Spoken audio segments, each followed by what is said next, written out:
I'm Cam Barberia, and this is my persuasive speech on why Michael Jordan is the greatest of all time. Picture this.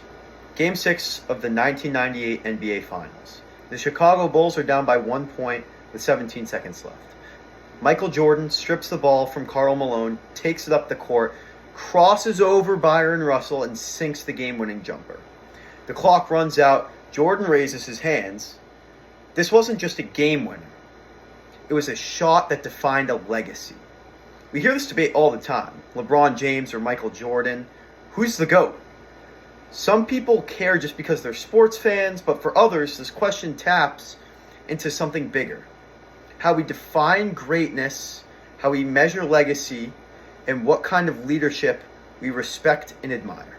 I've grown up seeing both players. I've watched the highlights, read the stats, and followed the cultural impact of both legends.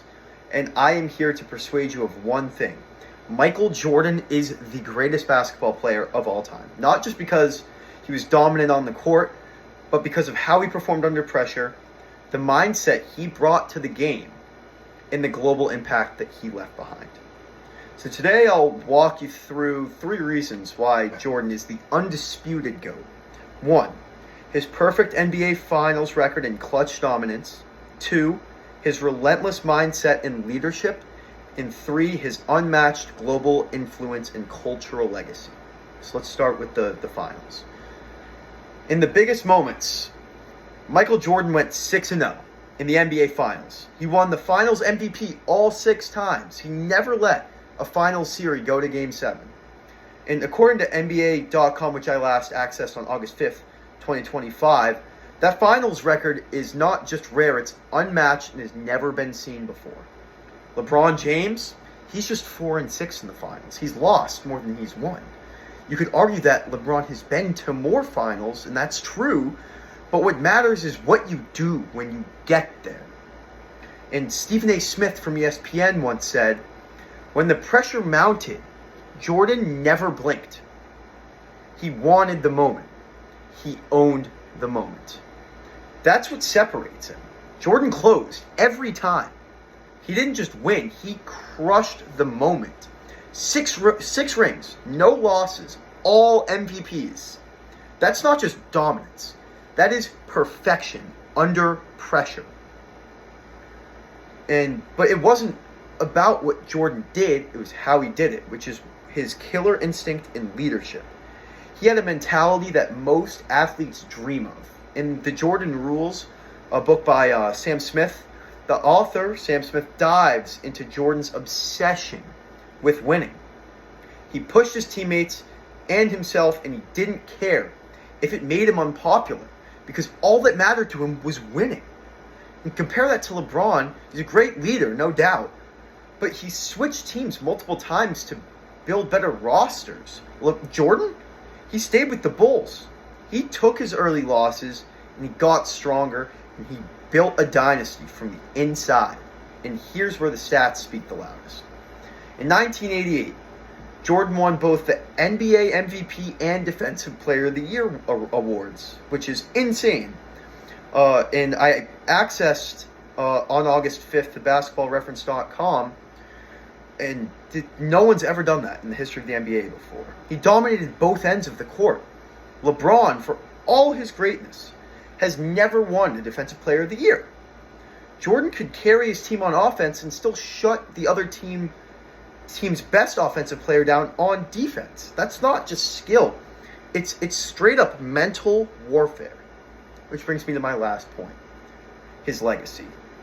Jordan, what he did was beyond simply his achievements on the court. He wasn't just a player. He was a global icon. And according to Forbes.com, he was the first billionaire athlete in history, largely because of his Air Jordan brand and his smart business decisions. He changed how athletes market themselves and turns his sneakers into a global phenomenon. He turned himself into a brand, and his impact is still felt today. In 2020, ESPN released The Last Dance, a 10-part documentary on Jordan's final championship run. And according to ESPN.com, that documentary became one of the most watched sports documentaries ever.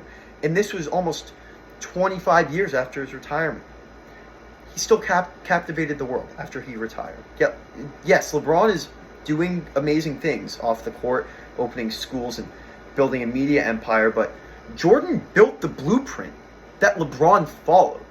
And I think that's important to note. If Jordan never existed, not only would LeBron not be the same, but the NBA wouldn't be what it is today, period. The end. So let's bring it all back. When you look at the numbers, the moments, and the legacy, it's not even close. Michael Jordan's the greatest basketball player of all time. And before I let you all ponder, I'd like to mention one more thing. There's an entire Hall of Fame career that still separates LeBron from Michael Jordan. If you subtracted what Michael has from LeBron, according to Fadeaway World, this is the career that separates them. 2 championship rings, 2 finals MVPs, 1 defensive player of the year, 4 all-defensive first teams, 9 scoring titles, 3 steal titles, and 2 dunk titles. That's a Hall of Fame career in and of itself. He went a perfect 6-0 in the finals, never needing a Game 7. He brought a ruthless winner's mindset that built a dynasty and changed how players lead. And he transformed the sport of basketball into a global cultural movement that players like Allen Iverson would build on. A legacy that still stands today. And just like that shot in the 1998 finals, Jordan didn't just rise above the pressure, he owned it.